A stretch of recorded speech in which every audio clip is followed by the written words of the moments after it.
안녕하세요. 오늘은 제가 떡매 활용 방법에 대해서 영상을 찍어보려고 해요. 우선 저는 사용했던 떡매들을 버리기 아까워가지고 이렇게 다 모아둔 것 같아요. 이렇게 모아놔서 책꽂이 밑에 그냥 두고 작은 것들은 이렇게 상자에 종류별로 모아가지고 서랍에 넣어서 보관하고 있습니다. 사실 이 중에서 다시 보는 것도 있고 안 보는 것도 있는데 안 볼 걸뚜도 버리기 아까워가지고 이렇게 다 모아놓은 것 같아요. 그러면 제가 떡매를 어떻게 사용했는지 알려드리도록 할게요. 저는 떡매를 주로 암기 과목 공부할 때 많이 사용을 한 것 같아요. 한국사 공부를 할 때를 예를 들자면 일단 여기 단원명을 위에 적어주고 그 다음에 여기 보시면 큰 타이틀을 이렇게 옆에 크게 적어줘요. 그리고 예를 들면 고구려의 영양왕이라고 하면 영양왕의 업적이 있을 거잖아요. 그럼 이런 업적들을 책을 안 보고 그냥 한번 쭉 적어보면서 제가 외워졌는지 안 외워졌는지 한번 확인을 해보고 복습도 해보는 거죠. 그리고 다시 책을 보면서 제가 덜 적었던 부분들은 남색이나 파란색으로 이런 식으로 적어가면서 암기 공부를 했었던 것 같아요. 이거를 다른 과목에도 적용을 해서 그렇게 공부를 많이 한 것 같아요. 영어 공부할 때도 떡매를 많이 활용을 했었는데 주로 영어 문법을 공부할 때 떡매를 많이 활용한 것 같아요. 이렇게 코레 형식의 떡매를 사용해서 우선 문제를 푼 거를 옆에 붙여놓고 틀린 문제나 잘 모르겠는 거 체크를 해둔 문제들을 다시 책을 보면서 복습을 하는 거예요. 문장 구조가 파악이 잘 안 되는 그런 것들은 이렇게 적어가지고 제 나름대로 문장 분석도 하고 이게 어디가 틀렸는지, 만약에 맞은 문장인데 틀렸다고 생각을 하면 그럼 왜 틀린 게 아닌지 그런 거를 다 이렇게 정리를 한번 쫙 해요. 그리고 나서 이거를 그 다음 날에 계속 복습을 하고 이게 다 외워지면 이제 제가 떡매 모아놓는 것에 놔두는 거죠. 영어는 보통 문장 구조가 파악이 잘 안 되는 거는 이런 식으로 그 문장을 적어보면서 공부를 했었던 것 같아요. 그리고 이번에는 단어장 떡매입니다. 단어장 떡매는 크게 두 가지 종류의 떡매로 활용을 많이 했었는데 첫 번째는 이런 식으로 단어만 적혀있는 떡매예요.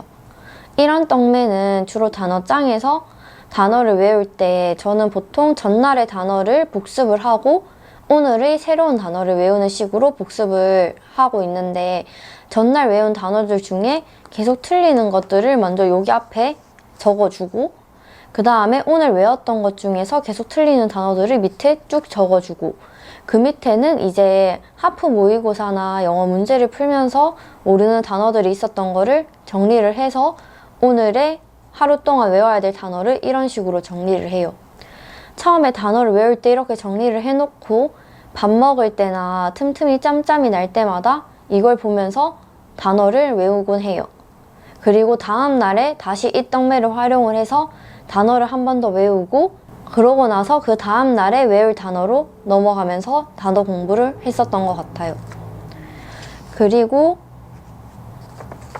땡그리에서 나온 이렇게 단어장이 옆에 있고 옆에는 이렇게 내용을 적을 수 있는 떡매도 활용을 많이 했는데 이 떡매는 주로 하프 모의고사 풀 때 활용을 많이 했는 것 같아요. 하프 모의고사를 풀다 보면은 단어뿐만 아니라 문법 내용에 대해서도 정리를 많이 해주는데 복습을 할 때 이쪽에는 단어, 이쪽에는 문법 정리하면서 이렇게 한 번에 볼 수 있도록 정리를 많이 한 것 같아요. 그래서 저는 이 떡매도 되게 활용을 잘 했던 것 같아요. 이번에는 기출문제를 풀 때 떡매를 어떻게 활용했는지 알려드리고자 해요. 우선 이거는 저는 기출 강의를 대부분 다 들었기 때문에 기출 강의를 풀다 보면 그 교수님께서 설명을 해주시는 부분이 있고 전체적인 개관을 해주실 때가 있어요. 저는 그 강의를 보면서 개관해주시는 부분이나 아니면 그 문제에 있어서 설명을 해주시는 부분을 책에다가 적을 수 없으니까 이렇게 떡매를 활용을 해서 제본을 해가지고 봤던 것 같아요. 기출 문제집을 한 번만 풀 게 아니기 때문에 책에 필기를 하게 되면 저는 다시 볼 때 그 필기가 눈에 들어와서 문제를 다시 풀기가 싫어지더라고요. 그래서 이렇게 떡매를 활용을 해서 교수님 설명도 적고 나중에 기출을 다시 풀 때 잘 모르는 부분들을 이 떡매를 보면서 복습을 했었던 것 같아요. 모의고사를 풀 때도 이렇게 떡매를 활용을 해서 모르는 지문들을 한 번씩 적어보면서 복습을 했었던 것 같아요. 그리고 여기는 보통 지문 모르는 것들을 적어주고 여기는 간단하게 개념 설명한 거를 정리를 하면서 시험 직전에 복습을 했었던 것 같아요. 이거는 과목별 교수님마다 다르겠지만 제가 행정법 강의를 전효진 선생님 강의를 들었었는데 전효진 선생님은 항상 수업 전에 한 번씩 이런 식으로 전체적인 내용에 대해서 개관을 해주세요.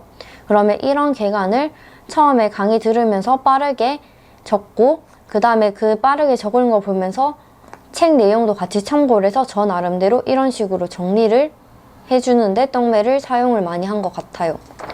제 책을 보시면 이렇게 개관한 것들을 다 붙여놨거든요. 이런 식으로 여기 들어가기 전에 이 떡매를 보면서 전체적인 내용을 파악을 하면서 세부적인 내용을 보니까 좋더라고요. 그래서 나중에는 교수님께서 굳이 개관을 안 해주신 부분이라도 저 혼자 스스로 이런 식으로 개관을 하면서 정리를 해서 복습을 할 때 조금 더 효율적으로 할 수 있게 한 것 같아요.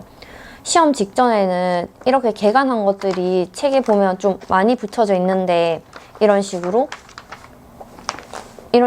많이 붙어져 있는데 이런 것들 위주로 보면서 전체적인 내용을 빠르게 복습을 했었던 것 같아요. 마지막으로 이렇게 작은 떡매들은 어떻게 활용을 했는지 알려드릴게요. 저는 우선 이런 작은 떡매들은 공부 시작하기 초반보다는 후반부에 활용을 많이 한 것 같아요. 공부를 하면서 이제 기출이 어느 정도 정리가 되면 기본서를 위주로 정리를 해야 되는데 그때 아무래도 잘 덜 외워진 부분이나 잘 모르겠는 부분들을 이렇게 정리를 다 해서 벽이나 이런 데 붙여놓고 이런 식으로 붙여놓고 지나가면서 계속 이거를 외우려고 했었던 것 같아요. 그래서 이거를 외우고 그 중에서도 잘 안 외워지는 거는 그 다음 날에 또 작은 떡매 이런 식으로 정리를 하고 이런 식으로 해서 이거는 약간 암기 카드처럼 저는 활용을 많이 했었던 것 같아요.